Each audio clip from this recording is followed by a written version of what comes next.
Chat GPT ও কৃত্রিম বুদ্ধিমত্তা কেন দরকারি? ভূমিকা। চ্যাট জিপিটি বর্তমান সময়ের বহুল আলোচিত একটি নাম।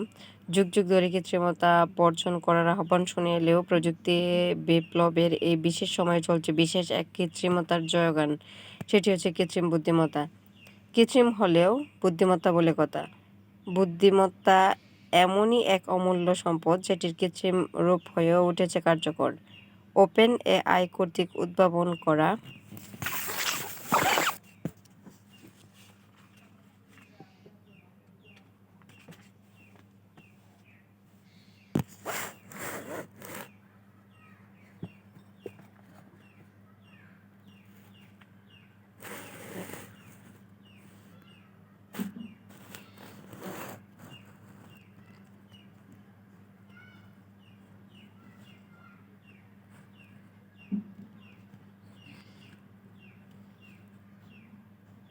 চ্যাট জিপিটি এক ধরনের কৃত্রিম বুদ্ধিমত্তার নির্ভর ভাষা মডেল যেটি মানুষের মতোই বিভিন্ন প্রশ্নের উত্তর, ব্যাখ্যা কিংবা পরামর্শ দিতে পারে।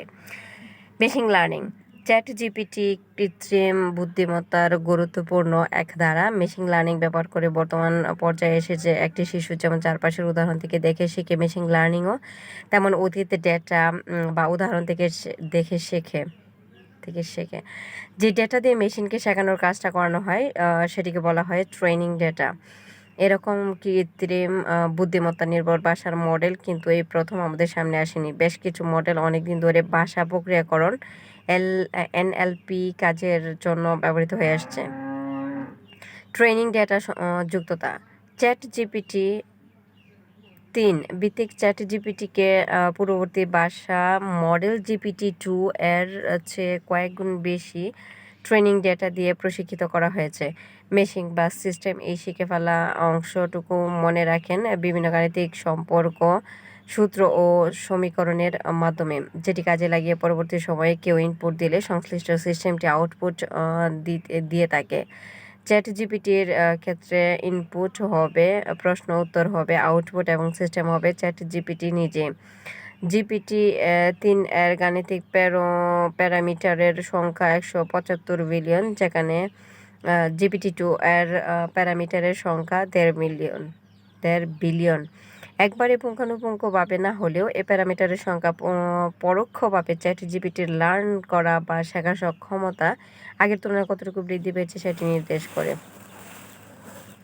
চ্যাট জিপিটির বিশেষত্ব। চ্যাট জিপিটির বিশেষত্ব হলো এটা ব্যবহারবান্ধব উপস্থাপন এবং ব্যবহারকারীদের দৃষ্টিকোণ থেকে বিশেষ ক্ষেত্রে গ্রহণযোগ্য মানের উত্তর, যেমন প্রোগ্রামিং কোডের ভুল ঠিক করে দেওয়া, বিশেষ করে রীতিতে পদ্য রচনা, একটি নির্দিষ্ট কাঠামো বজায় রেখে বিভিন্ন ফর্ম বা ডকুমেন্ট প্রস্তুত করে দেওয়া ইত্যাদি। কাছাকাছি ধরনের আরেক সিস্টেম সার্চ ইঞ্জিন এর সঙ্গে এটির বিশেষ পার্থক্য আছে। চ্যাট জিপিটির মতো সিস্টেমগুলোই যে সময় পর্যন্ত নেওয়া ডেটা দিয়ে ট্রেন করা হয়েছে তারপরের কোনো তথ্যই তার কাছে থাকবে না, উত্তরও দিতে পারবে না। সার্চ ইঞ্জিন তাৎক্ষণিক হালনাগাদ তথ্য দিতে পারলেও অনেকগুলো তথ্য বা উৎস এনে উপস্থাপন করে। ব্যবহারকারীদের নিজেদেরকে সঠিক এবং সামঞ্জস্যপূর্ণ উত্তর বের করে নিতে হয়। কিন্তু চ্যাট জিপিটি কথোপকথনের মতোই ব্যবহারকারীদের সঙ্গে বার্তার আদান প্রদান করে। প্রশ্নের উত্তর চ্যাট জিপিটি নিজে উপস্থাপন করে। এটি একই সঙ্গে সিস্টেমটির সবলতা ও দুর্বলতা হিসেবে বিবেচনা করা যেতে পারে। এক বিশাল সংখ্যক ব্যবহারকারীকে, বিশেষ করে নন টেকনিক্যাল, এটি তথ্য যাচাই বাছাইয়ের দায়িত্ব থেকে যেমন মুক্তি দেয়, তেমনি আবার সংশয়হীনভাবে ভুল তথ্যকেও সঠিক বলে চালিয়ে দেয়। আলোচনা হচ্ছে এই চ্যাট জিপিটি আমাদের চেনা জানা ইন্টারনেট জগৎকে ব্যাপকভাবে পরিবর্তন করে ফেলবে নাকি?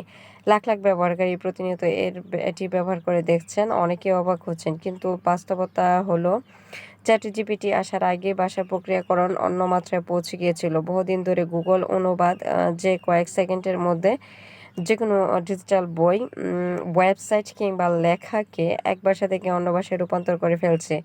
সেটি কি কম অবাক করার বিষয়? এরকম voice to text, text to voice, অনুভূতি বিশ্লেষণ, সেন্টিমেন্ট অ্যানালাইসিস ইত্যাদি ভাষা মডেল ভিত্তিক আরও বহু ধরন রয়েছে। কৃত্রিম বুদ্ধিমত্তা কি মানুষের বিকল্প হয়ে দাঁড়াবে? মানুষ কি হেরে যাবে মেশিনের কাছে? এরকম নানা ধরনের প্রশ্ন কি দিয়ে বেড়াচ্ছে আমাদের মনে। কৃত্রিম বুদ্ধিমত্তাকে মানুষের বিকল্প হিসেবে না ভেবে সহায়ক হিসেবে চিন্তা করাটাই বাস্তবসম্মত। রাত 2টার সময় ডক্টর অ্যাপয়েন্টমেন্ট নেওয়ার জন্য তার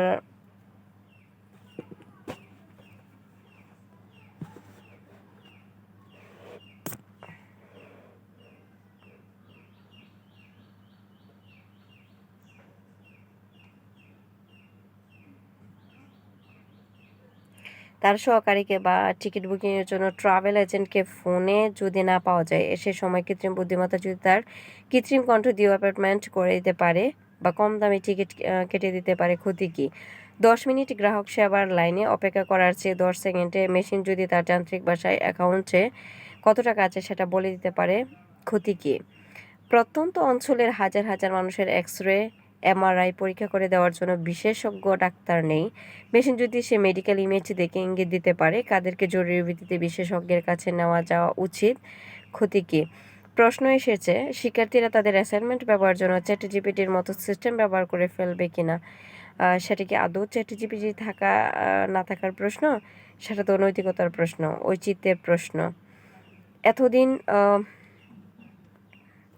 এতদিন গুগল থেকে খোঁজ করেও কি অ্যাসাইনমেন্ট করে ফেলা যেত না? কৃত্রিম বুদ্ধিমত্তা, নতুন উদ্ভাবন, প্রযুক্তি এসব আসবে যাবে, সময় বলে দেবে কোনটা সময়ের স্রোতে তলিয়ে যাবে আর কোনটা টিকে যাবে। কিন্তু সময়ের প্রবাহের মধ্যেও ধ্রুব সত্য হয়ে দাঁড়িয়ে থাকবে নৈতিকতা, দায়িত্বশীলতা। শুধু কৃত্রিম বুদ্ধিমত্তা নয়, আমাদের প্রয়োজন হবে দায়িত্বশীল, রেসপন্সিবল কৃত্রিম বুদ্ধিমত্তার, যেখানে বজায় থাকবে ব্যক্তিগত অধিকার।